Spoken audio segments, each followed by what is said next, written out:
Hi everyone, my name is Mark, and today we're going to take a look at another horrible case with you. Allison Dickey was born on July 1st, 1968, and growing up, she possessed a remarkable talent for ballet.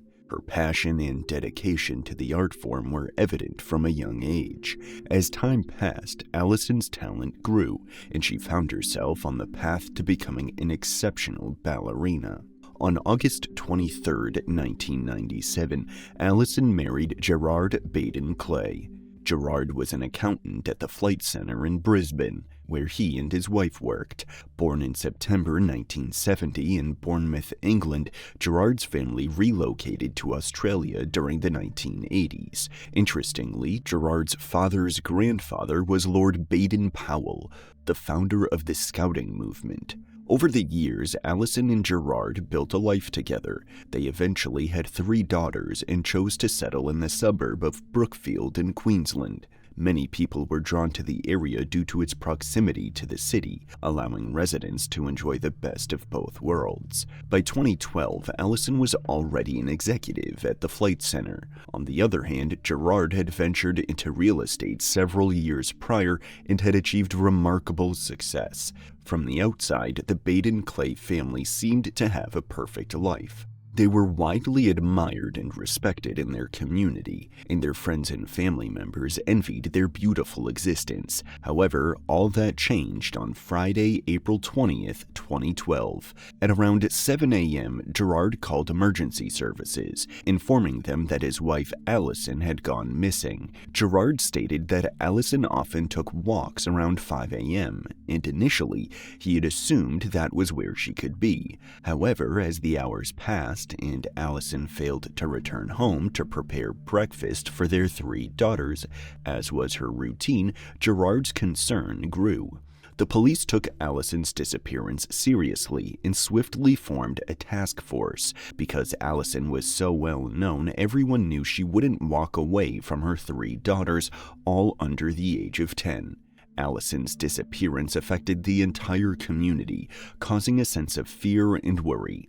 During the investigation into Allison's disappearance, the police utilized a local clubhouse in Brookfield as their headquarters.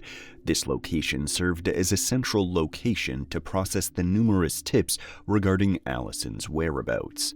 The clubhouse provided ample space for the officers to organize and review the information gathered. With a sense of urgency, police officers began their search for Allison in parks and creeks. The officers diligently combed through these areas, hoping to spot clues or leads that could lead them to Allison. As the news of Allison's disappearance spread throughout the community, volunteers began to show up in droves, eager to help in any way they could. Brookfield was a close-knit community, and the news of such a traumatic event affecting one of their own resonated with everyone. Volunteers from all walks of life came together to form search parties, determined to uncover any trace of Allison. On April 23, 2012, 3 days after Gerard reported Allison missing, her parents, Jeff and Priscilla Dickey, appealed to the media, pleading that they needed to find their daughter. It was an emotional moment for everyone, as it was clear something bad must have happened to Allison as more time passed with no indication of her. While Allison was missing, her husband Gerard raised red flags to the police. Gerard wasn't acting distressed or frantic with worry, but rather appeared cool and calm. He wasn't taking part in looking for Allison with the search parties, even though there were strangers participating. At one point, Gerard moved himself and his daughters out of his home and into his parents' house. When a reporter found him there, Gerard was very evasive as she tried to speak to him. Gerard's demeanor was unsettling.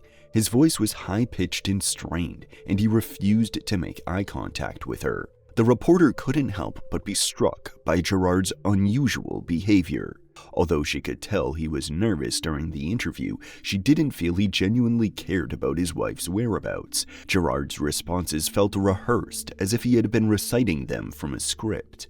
As the interview progressed, the reporter couldn't help but notice that Gerard did not come across as a desperate man looking for his missing wife. His demeanor remained detached, as if he was going through the motions without emotion. It was as if he had memorized the lines and was now playing the role of a grieving husband. When the police heard the news reporter had found Gerard at his sister's house, they were eager to speak with her. They asked the reporter if she had noticed any scratches on Gerard's face, suspecting that it might have been a result of the altercation with his wife Allison, who had gone missing. The reporter, reviewing the footage from the interview, noticed something peculiar. Gerard was deliberately obscuring one side of his face during the interview. This behavior raised the officers' suspicions further, as they wondered if Gerard had cuts or wounds on his face that he was trying to hide. Eventually, the police located Gerard and noticed 2 deep gashes in his cheek. Suspicious, the detectives questioned Gerard about how he had received those wounds. Gerard claimed that he had accidentally cut himself while shaving. However, the detectives doubted his statement, as they believed that the cuts did not resemble a typical shaving injury. Despite their suspicions regarding Gerard and his wife's disappearance, the police lacked conclusive evidence to link him to it. They continued to investigate and gather evidence, hoping to find any leads or evidence to prove his involvement. Until that time, Gerard remained a person of interest in the case, but the police were unable to gather sufficient evidence to charge him with any crime. The police in Brookfield questioned the residents who knew the Baden-Clay family. They were very interested in learning about Allison's husband, Gerard, a prominent real estate agent and former president of the Chamber of Commerce. Despite Gerard's high status within the community, many people described him to the detectives as a grandiose phony, constantly condescending to others. As rumors regarding Gerard's involvement in his wife's disappearance began to spread, they gained more intensity. Gerard and his parents desperately tried to avoid the media, resorting to various tactics to hide from the prying eyes of the press. Whenever reporters approached, Gerard or his relatives would make every effort to flee, even jumping over fences and changing cars to evade reporters.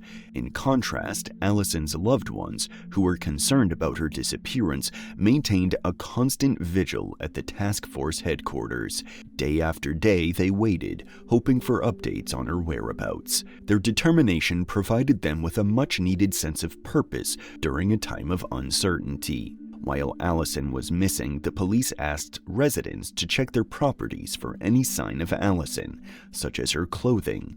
To show the public the clothes Allison had on, the police utilized an innovative effort.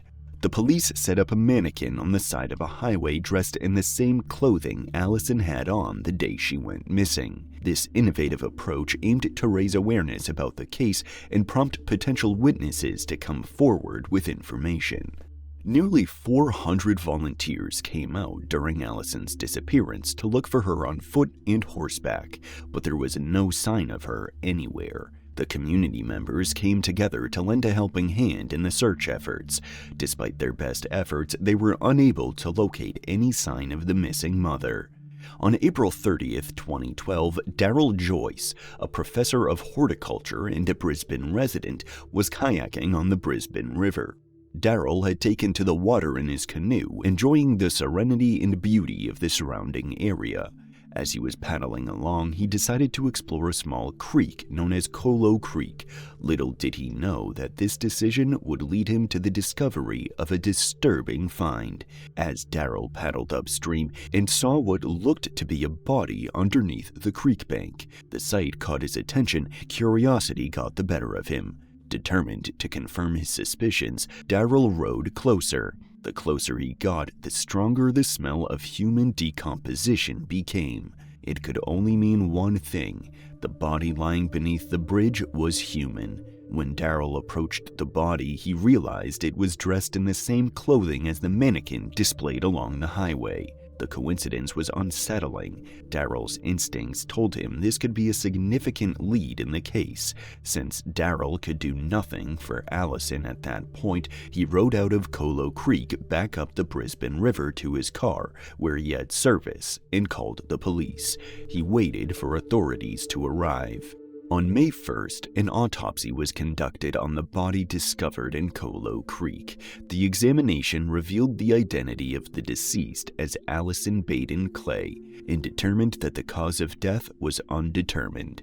However, the examination revealed significant decomposition, with discoloration and loss of soft tissue, especially on her face. Despite the severity of the decomposition, the medical examiner did identify a 5-centimeter discoloration on Allison's inner chest, which the medical examiner believed could have been a bruise and would have been caused by mild blunt force trauma. During the autopsy, tests of Allison's lungs showed no indication of water, which the medical examiner concluded meant she did not drown. This finding further indicated that the cause of death may have been non-accidental.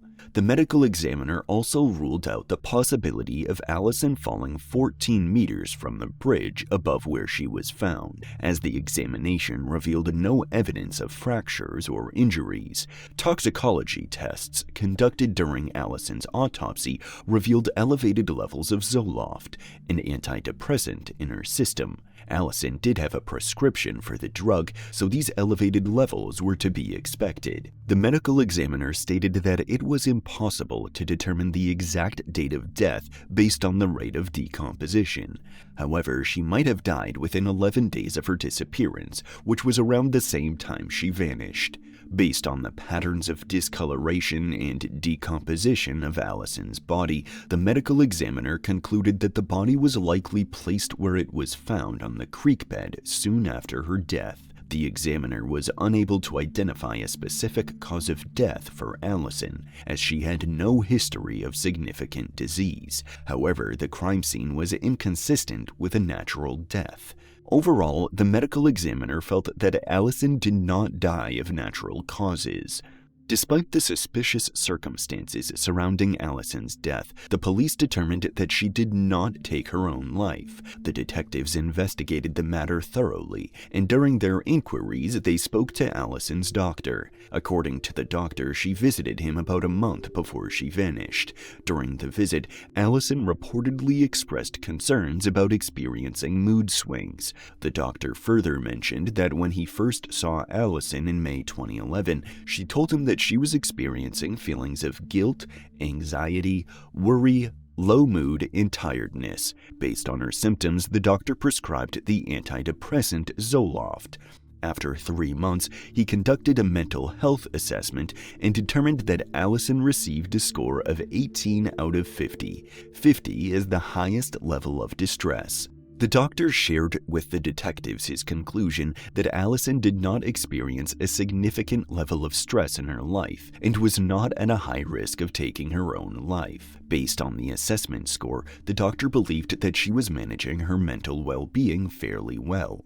On May 11th, a funeral service was held for the beloved mother of 3 in Ipswich. Allison's family and friends were devastated that she was gone, and that her 3 young daughters would be left without a loving and caring mother. The service was attended by those who loved her, including her closest friends and family members. Law enforcement officers who had been involved in the investigation were personally affected by her disappearance and, ultimately, the discovery of her body. They had hoped to bring her home safely, but instead found themselves faced with the tragic reality of her demise. Even reporters who had covered Allison's case felt a sense of defeat. They had hoped for a happy ending, but instead had to report on the tragic conclusion. After Allison's body was found in Colo Creek, the police intensified their investigation into what or who killed her and how she got out to the creek. They suspected that Gerard, Allison's husband, had a role in her death, and so they dug deeper into who Gerard was. What they discovered was a shocking revelation. Gerard had presented himself to the public as a hardworking, devoted husband and father. However, in reality, he was living a double life.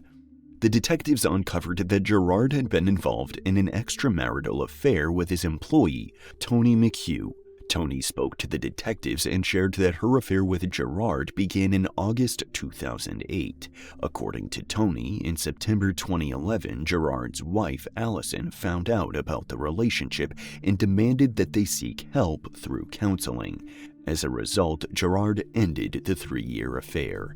However, Tony informed the police 3 months later that she and Gerard had rekindled their relationship. Tony alleged that Gerard had professed his love for her and claimed he was planning to leave Allison to be with her. She believed that Gerard would eventually follow through on this promise.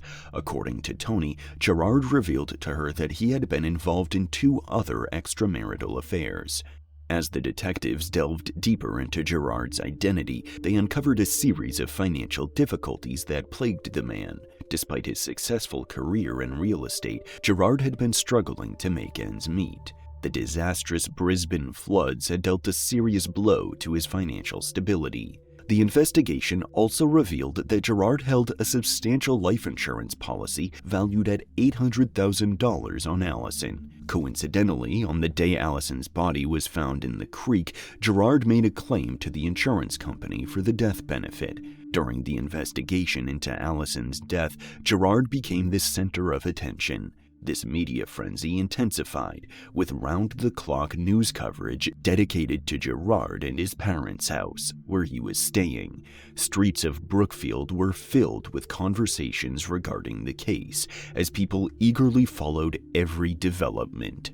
Investigators conducted extensive searches of Gerard's parents' house and the house he shared with Allison in Brookfield.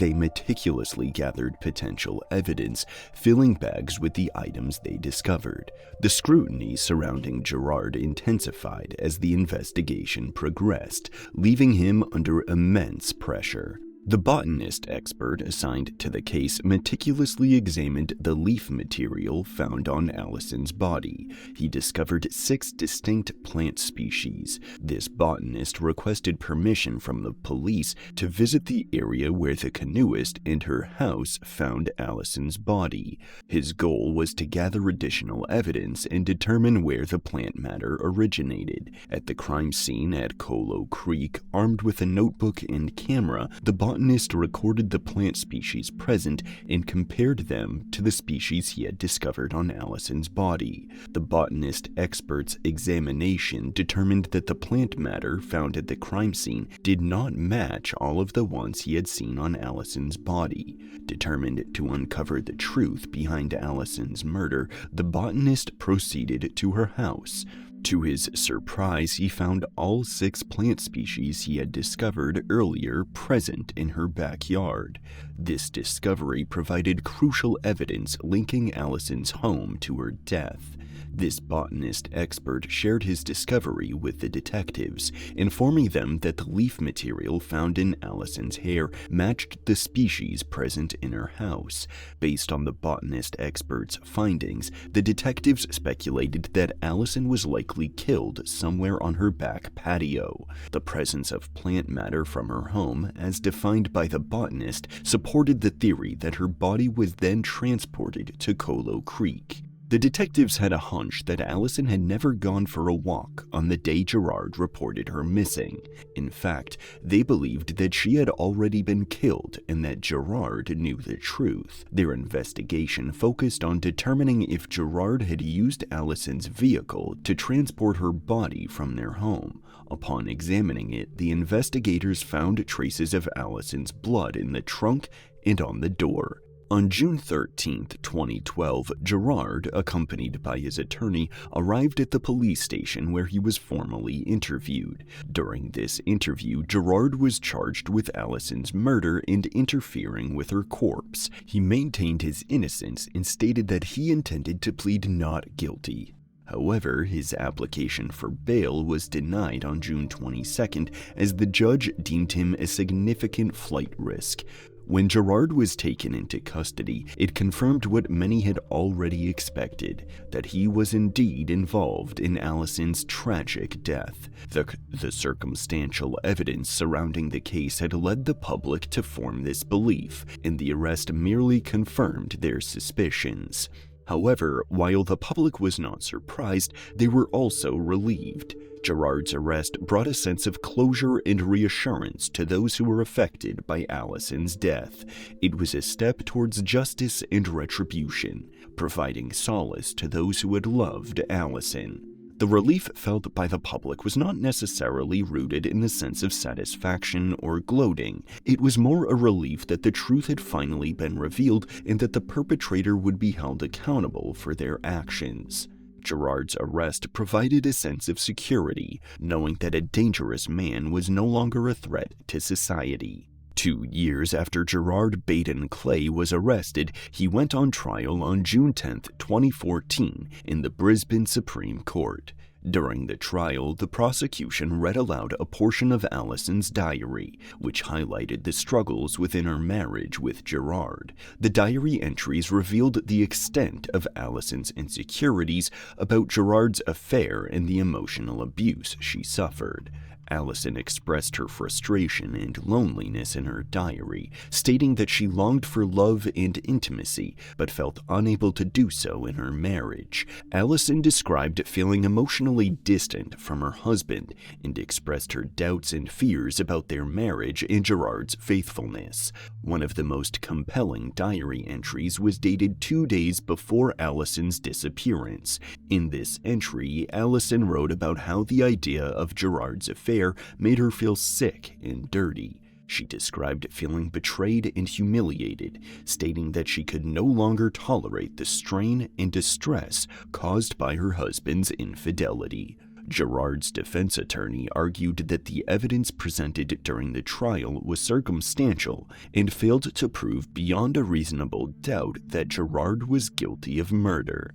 After 5 days of deliberation, the jurors returned a verdict of guilty on May 13, 2014. He was sentenced to life in prison and ordered to serve a minimum of 15 years before becoming eligible for parole. The Queensland Court of Appeals heard Gerard's appeal on August 7, 2015. Several months later, on December 8, the court downgraded his conviction to manslaughter based on a review of the evidence presented at his trial. According to the appeals court, the evidence presented did not exclude a reasonable theory that there was a physical confrontation between Gerard and Allison, during which Gerard delivered a blow that caused her death and intended to cause her serious harm. Following the downgrading of Gerard's conviction, there was a strong public reaction. Proponents for the murder conviction held a rally on December 18th, during which they appealed to the High Court of Australia. Over 4,000 people gathered at King George Square in Brisbane to show their support for the appeal. However, some legal professionals defended the decision by the Court of Appeals to change Gerard's conviction from murder to manslaughter. The Queensland Director of Public Prosecutions decided to appeal against the downgrade of the original trial murder conviction of Allison Baden-Clay. In August 2016, the High Court of Australia restored the original trial murder conviction, reinstating the original verdict. Allison's father was appointed as the executor of her estate. The court ruled that Gerard, Allison's husband, was not entitled to her life insurance policy payout. Instead, all the funds were directed towards her 3 daughters. In 2015, Allison's loved ones launched the Allison Baden-Clay Foundation. This organization aims to establish a community in Queensland that acknowledges and addresses the prevalence of domestic and family violence. The foundation's primary objective is to raise awareness about this issue and provide support for those affected by it. Allison's sister, Vanessa Fowler, spoke about her sister's unhappy 15-year marriage. Vanessa, who co-chaired Queensland's Domestic and Family Violence Prevention Council in 2021, decided to embark on a coercive control campaign as part of her efforts to raise awareness about this issue. In this role, Vanessa was able to shed light on the experiences of victims of domestic violence and advocate for positive change. Vanessa shared her insights with the Sunday Mail, stating that she believes Gerard's control over Allison began when she became a stay-at-home mom. Gerard's control over Allison became more apparent as he monitored her conversations through the baby monitor, controlled the family's finances, and even deleted the phone numbers of her loved ones on her cell phone and blocked them from calling their house. According to Vanessa, Gerard's actions were part of his coercive control campaign to gain and maintain power over Allison. By isolating her from her support system, Gerard could exert more control over her life. Vanessa's role as co-chair of the Domestic and Family Violence Prevention Council gave her a platform to bring attention to the issue of domestic violence.